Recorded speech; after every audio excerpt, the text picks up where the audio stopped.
This podcast is a collaboration between Costard and Touchstone Productions and the Dads from the Crypt podcast. Nice place. I got about 10,000 termites holding hands here. I hope you boys are ready to have fun. Just the thought of all that naked flesh waiting for you. Ooh, I join you myself, but somebody has to watch the door. Been so busy tonight.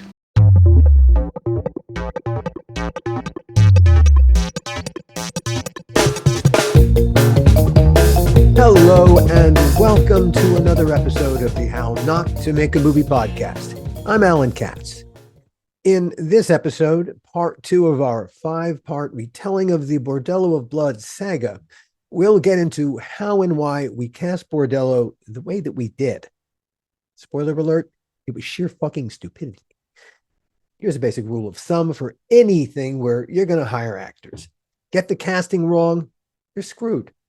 You can't undo bad casting except maybe by firing the actor. But sometimes that choice isn't on the table. You're stuck with the bad actors you got. There's a difference between bad actors and bad actors. Even an actor who's bad at acting can be a good actor in terms of their attitude. But a bad actor, even one who's a good actor, they'll kill you. The worst of the lot are the bad actors who can't act either. Now, to complete the picture, there are plenty of good actors who are good actors. And in making Bordello of Blood, we experienced all 4 actor types. The problem is sometimes one bad actor can hold more sway than all the good actors combined. That's what happened on Bordello of Blood. But then not all the bad actors were actors, right? We had an executive producer in Joel Silver whose fucked up priorities caused him to compromise his golden goose, the Tales from the Crypt franchise, just to service an actor on another movie set. That would be Sylvester Stallone. If there's an asshole to the assholes in this story, it's him.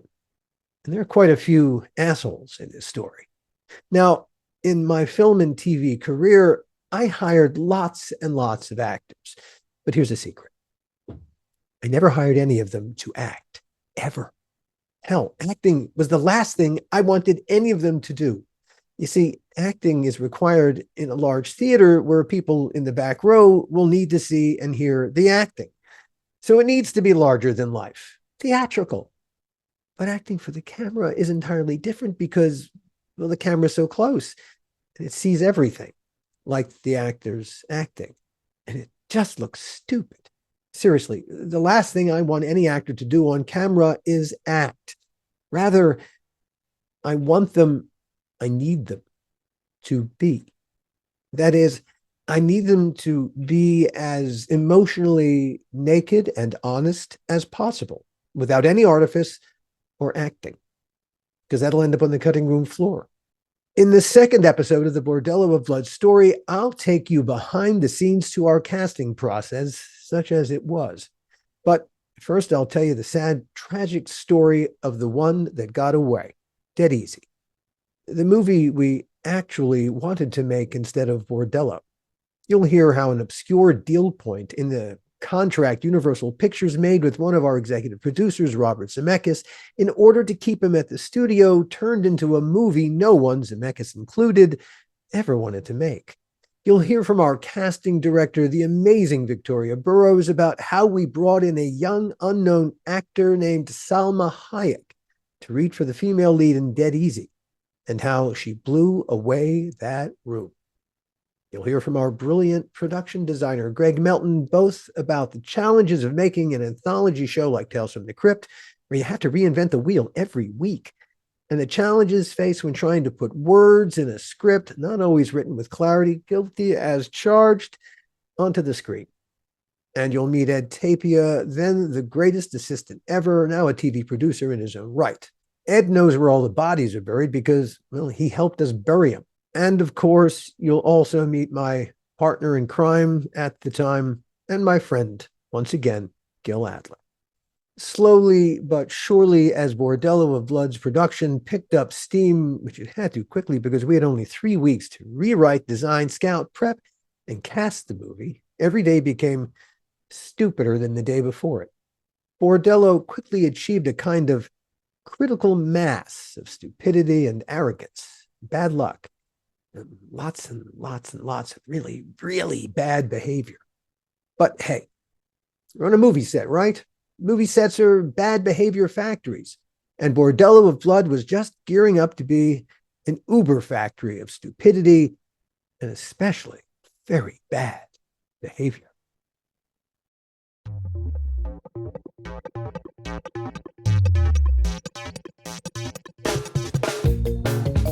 Hi, I'm Alan Katz, and welcome back to the How Not to Make a Movie podcast, the making of Bordello of Blood. While this episode will focus mostly on how we cast Bordello, maybe a better word is miscast, I want to lay out some context first for the characters you're going to meet. Show business doesn't attract shy, retiring personalities. It's a larger-than-life world that attracts larger-than-life people. There's a reason we all chose this business instead of selling insurance. So, if you recall, Universal pulled the plug on Dead Easy because they didn't want to eat the $500,000 they'd spent buying a student script called Bordello of Blood in order to keep one of its writers, Bob Zemeckis, in their stable at Universal. Though switching literally everything except the fact that we were making a movie, the meter never stopped running.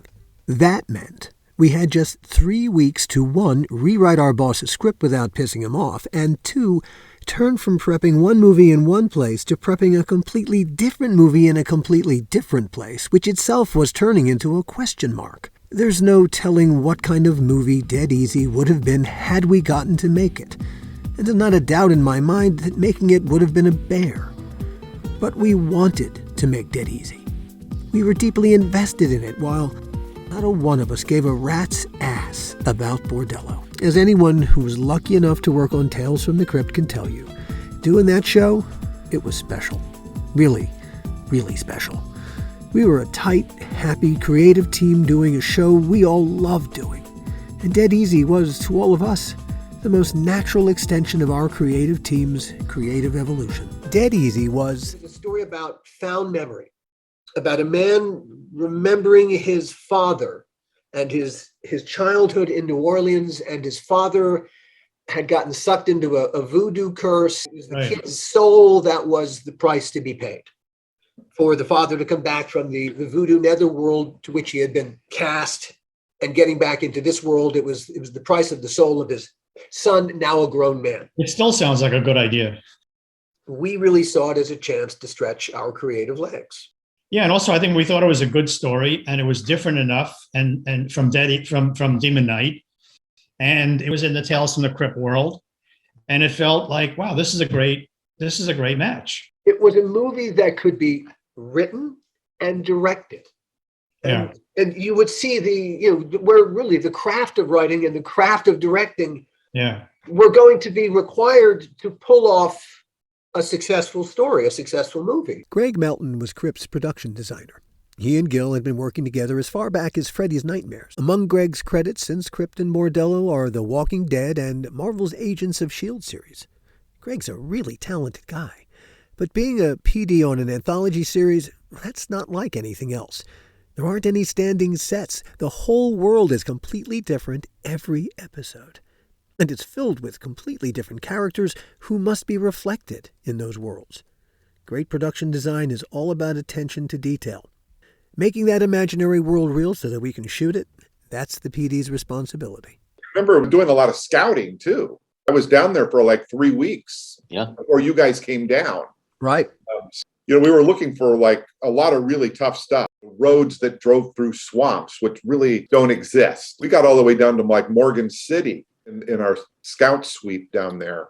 All the location scouting that we did inside of New Orleans. It was a big house, like a bayou house, I remember, that we had designed. Then there was some like a whole other netherworld conceptually wrap our heads around. How do we what the other side would look like in that brief interim where suddenly we're in that middle ground between here and there. Right. And this is like, this is before, you could just wrap it in blue screen. No, everything had to be practical. Physically figure it all out as a physical environment. There were lots of other benefits to shooting in New Orleans. Food, for instance. the five of us went for Emerald's for dinner. And because of the film commission, he knew we were coming in and we were scouting. And so he actually came out of the kitchen and said to us, went around the room, what do you like? What do you like? What do you like? And we pretty much said, we like everything.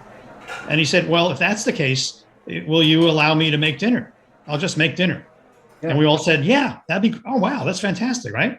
Our location manager, I cannot remember her name. She was very well connected to the whole social structure. Yes. I don't know if Emerald had started his TV show yet. I don't think he had. In New Orleans, he was a star. And speaking of stars, while we never had the chance to cast our leads, we did begin reading and auditioning actors for the support roles. Victoria Burrows was Tales from the Crypt's casting guru. She still casts most of Bob Z's movies and Peter Jackson's movies too. Victoria has an amazing eye for fresh talent, and she brought in an amazing fresh talent to read for Dead Easy. Salma Hayek. Right. That was the most fun reading. Wow. Right. Wow. So Paul Weber was my assistant or associate on that. Yes. I remember us all sitting in the room, and Selma came in and he read with her, and he turns around to us when she leaves, because we were all gobsmacked at how great she was, and he goes, I'd go straight for her. It was like she just had it, it was like, oh my God, we have the cast. It wouldn't surprise me one bit if Ms. Hayek walked in, felt our passion for Dead Easy, and simply went with it. It was that kind of project. It had every last ounce of our passion, of everyone on the creative team. It would have been easy to make. No, there would have been arguments galore. Absolutely. But it would have been arguments over something we cared deeply about. I think I was in New Orleans when they pulled the plug, because I think I remember getting a call down there. Yes. Come home. Saying, come home. It's over. And I remember calling my agent going, they just shut down the movie.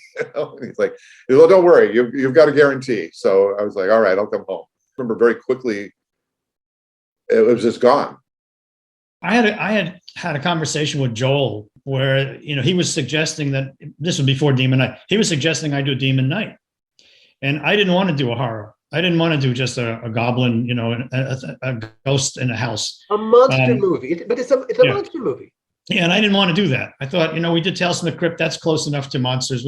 I wanted to do something better and different and other than that. So he said, okay, then you'll do the second one, because they want to do the first one. When we got to the second one, and I remember when we came back from New Orleans, I went in to see Joel, to say, what's going on here? And where he explained a little bit of what was going on. And I said to him, but I want to do Dead Easy. And he said, and I'll never forget this, without even a thought or a beat in between, he said, okay, then we'll get somebody else to do Bordello of Blood, but that's the one that's going next. And I remember sitting there going, so I was going to do the first one. I decided not to do the first one. And now I'm doing the second one with a script that I really like, that you and I did. And now I'm not doing that. So do I say no and wait for the third one, another year and a half? Or not? And that would hinge on the success of the second movie. And now it's a piece that is completely out of our control. Yeah. All right, if we walk back down the decision-making tree. Yeah. Universal's concern that Bob Zemeckis would make a deal with DreamWorks was very understandable. Their move to appeal to Bob, what can we do to keep you here in the fold? Understandable. Bob's reaction, okay, here's what would work. Understandable. Bob, when he said, hey, something that one of the parts of the deal that could help make me stay is, buy the first student script that Gail and I ever wrote.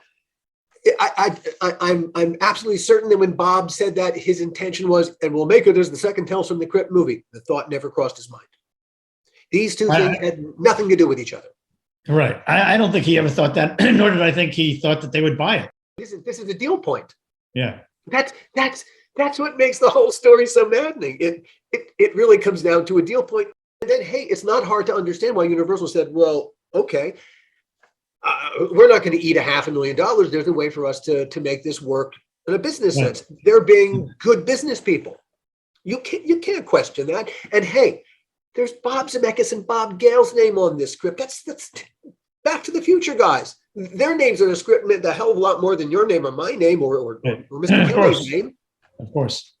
So if you look at it from Universal's point of view. Oh no, I totally understand. I totally understand. If we were all Greek, this would be a tragedy. While Victoria Burrows began sending out scripts and reading actors, Gil, Greg Melton, our DP Robert Priestley, and I flew up to Vancouver to scout locations, find a home base to use as a studio, and find a Canadian production manager to oversee day-to-day set operations. In the middle of a run of bad luck, we scored some good. Universal hooked us up with an ambitious, smart production manager named Colleen Neistat. 30 years later, Colleen is a Vancouver city councillor. How lucky for Vancouver. Ever since I received the email from you, I've been thinking about my movie business career and the highs and the lows. And there is no question that Bordello of Blood was one. If it was even possible to take off your resume, which of course IMDb makes impossible. If you're in the credits, you're recorded. Mind you, I had a different surname at the time. But it was a tough show. In short order, Colleen found us a studio, 90,000 feet of abandoned GM parts factory, way more than we needed, including ample office and workshop space. She found us the glass church we wanted for the movie's climax, and she put together a pretty terrific crew. Vancouver today is a first-rate movie-making town, which makes it easy to forget that back when we made Bordello, it wasn't yet. That Vancouver was still a few years away from having the production chops it has now. Everything we needed to make Bordello was right in Los Angeles, just as it was for Demon Knight. Our crypt crew, they were in Los Angeles. Our special effects team was in Los Angeles. And IATSE, the union to which our crew belonged, they too were in Los Angeles. And Joel was perpetually at war with them. Sometimes Joel had the upper hand, sometimes the union did. Not too long before Bordello, the IA had struck the set of Weird World, a TV movie we did for Fox. After the union shut down that set, Joel began looking for payback. Bordello presented the perfect opportunity. Why did we shoot Bordello of Blood in Vancouver? To piss off the IA in Los Angeles. Literally. No other reason. What are we gonna do now? I need something fresh and unique that people are gonna know about it. Oh, you're a fucking moron. What's wrong with you guys? What do I got? I got two schmucks. It's impossible to compare Joel Silver to anyone else. He's what used to be called an impresario. At the time we made Bordello, Joel truly was a master showman who understood the movie world in a very particular way. His track record certainly spoke for itself. He made all the Lethal Weapon and Die Hard movies, just for starters. He'd go on to make the Matrix movies, the Predator movies, lots of great action movies. He understood how important it is to cast your movie just right. And that was why, though Gil and I had our own thoughts about casting, Joel took it upon himself as our more experienced executive producer to save us from ourselves and show us how to cast a feature film. Well, we assumed we would have more involvement, shall I say, not even control, involvement in some of the huge decisions. We could rewrite it to our heart's content, but the story was what the story was. A private detective in a small southern town becomes aware of the fact that a group of vampire prostitutes are operating in the basement of a local mortuary. That's it. That's the whole story. We did not have time to approach it from the logic point of view. Well, no, because we were told that they had a release date about a year and a month later, and therefore, in their calculations, we had to be shooting in 3 weeks. Yeah. Otherwise, we wouldn't make the release date. Yeah. Basically, they told us we had 3 weeks to do the rewrite and then be ready to go into prep. For the Rafe Goodman part, we had Danny Baldwin, what was who you and I had in mind. Mm-hmm. I think for the female lead, I remember Bridget Wilson. Yes, good memory. Yeah, for the part that ultimately Erica Leniak got. Yeah. And for our villain, the most important piece in the horror movie, our Freddy Krueger, we wanted Robin Givens, is my memory. Yes. That was Gil's memory too. By reputation, Robin might not have been the easiest person to work with, but I don't think that mattered. Hey, we worked for Joel Silver. Correct. It's difficult personalities were not a threat to us. I tell people I specialize in difficult personalities. Yeah. So I think had we, all right, given the fact that, hey, you're doing Bordello, like it or not. All right. If we had cast Danny Baldwin, if we had cast Robin Givens, all right, the female lead, I think is more of a plug and play. I think we'd have had a great villain. Robin Givens would have given us, I don't know. I'd be willing to bet it would have been a terrific performance. Mm-hmm. And I think we'd have gotten exactly what we wanted from Dan. Yeah. Joel, however, had other ideas. He did indeed. I never found out like where those ideas came from, if Universal had anything to do with it, or it was just Joel. Well, let's start at the top with Dennis. I know that wasn't Universal's idea, because when we told Universal what we wanted to pay Dennis, $1 million, when there was $250,000 in the budget, their attitude wasn't hooray. It was, hey, don't look at us, take that out of your budget. Yeah. And that is exactly what we did. I can't imagine who in our audience, our Tales from the Crypt audience, would have gone, Sure. Dennis Miller. I understand the Angie decision, and we'll come to that. Yeah, I understand the Erica Eleniak decision. That was not a bad name for us, and we were not aware of the fact that she had, her life had changed to a degree. She wasn't thinking quite the same way as in her earlier successful years, but she was gettable, and our audience would relate to her and liked her. So that was couldn't argue with that idea. That was a good idea. Here's something either I didn't know or forgot about.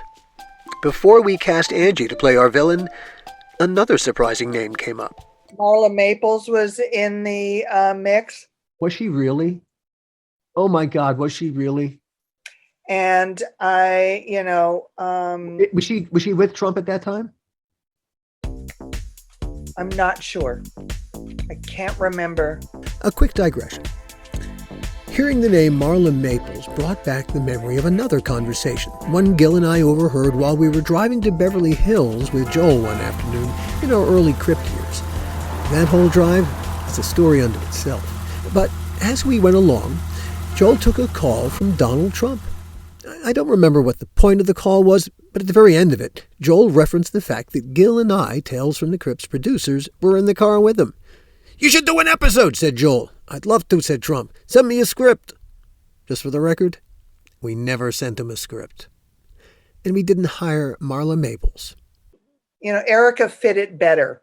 When we suddenly went after Dennis, were you part of any of that negotiation, any part of that conversation? As our casting director, did you have to make the offer to Dennis? I think Business Affairs did that because it was, a big, usually more than the. So it never even touched us. It was all up above us. It was hard to understand. Yeah. And certainly to this day, we've never gotten the answer to that question.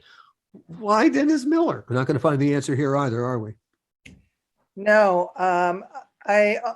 I chalked it up to there is maybe some, a lot of times there's promises to work together in the future and do other things.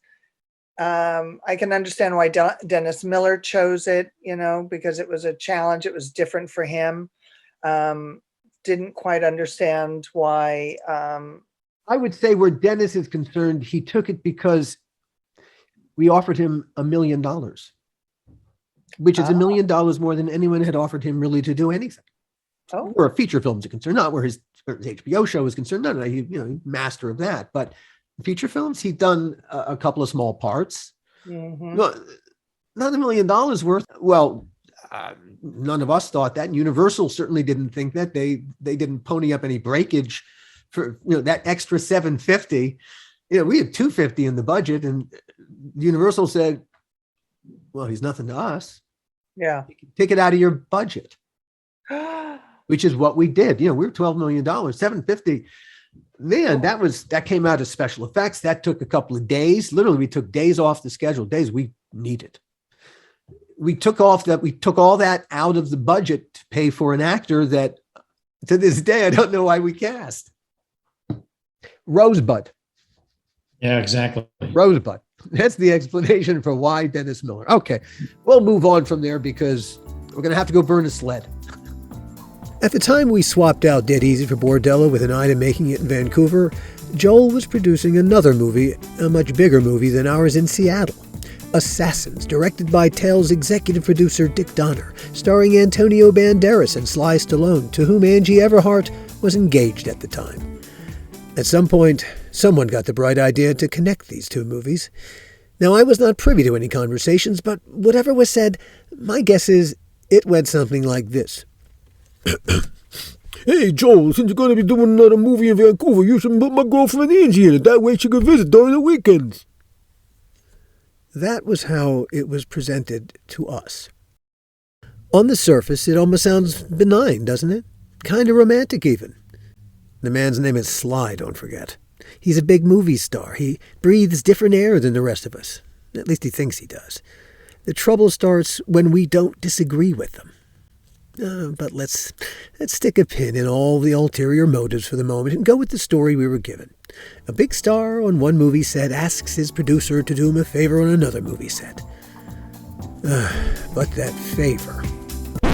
It wasn't really on its surface. Yes, it was an outside-the-box idea, but it wasn't entirely crazy, in Joel's defense. But we were panicked, and understandably so. Well, because it really felt like a reason to put, since we were making it in Vancouver and they were shooting Assassins in Seattle, that was a convenience that they wanted to offer to Stallone for his girlfriend so that she could come visit him on the weekends. He had a movie that was unreleased at that point called Fair Game. Joel did. Yeah. And I think Joel might have thought that he was on the cusp of the next great trend in movies. Supermodels, big movies. And as far as he knew, Fair Game was going to open big. Cindy Crawford was going to be huge. Which it wasn't. Yeah.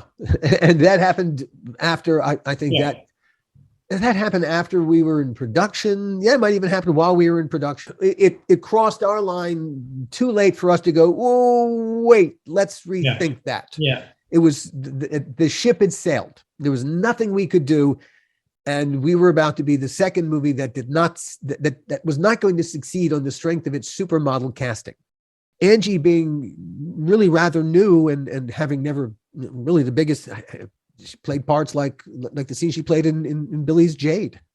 Yeah. Good part, small part, but that's one thing. What we were going to ask this actress to do was something entirely different. Never mind outside her comfort zone.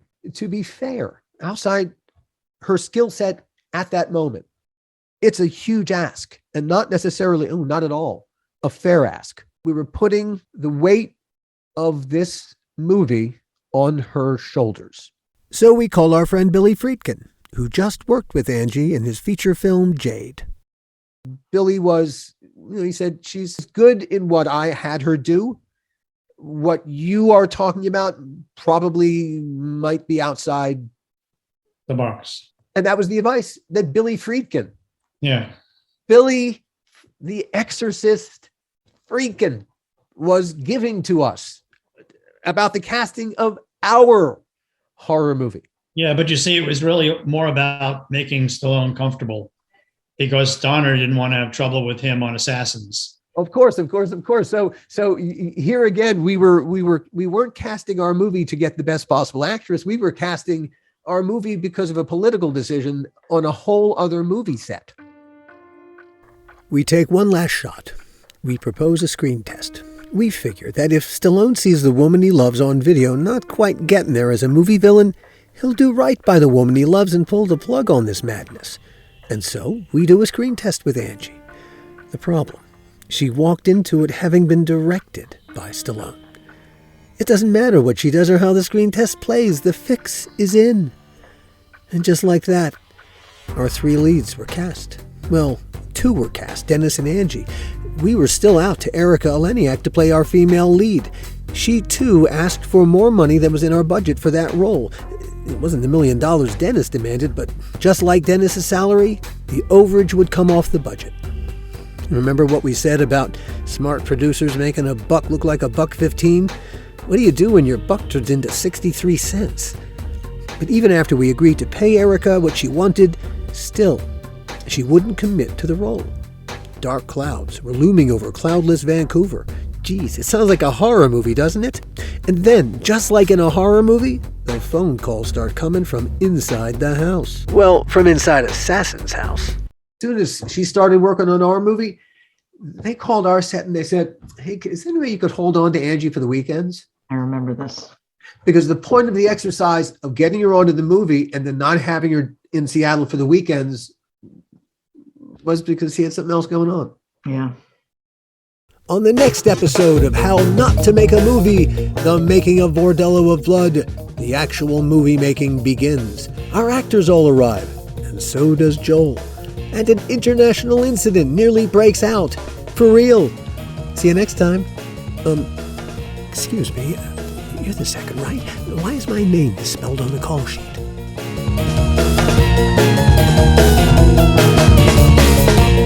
The How Not to Make a Movie podcast is executive produced by me, Alan Katz, and by Jason Stein. Our artwork was done by the amazing Jody Webster, and Jason Jody, along with Mando, are all the hosts of the fun and informative Dads from the Crypt podcast. Follow them for what my old pal the Crypt Keeper would have called terrific crypt content.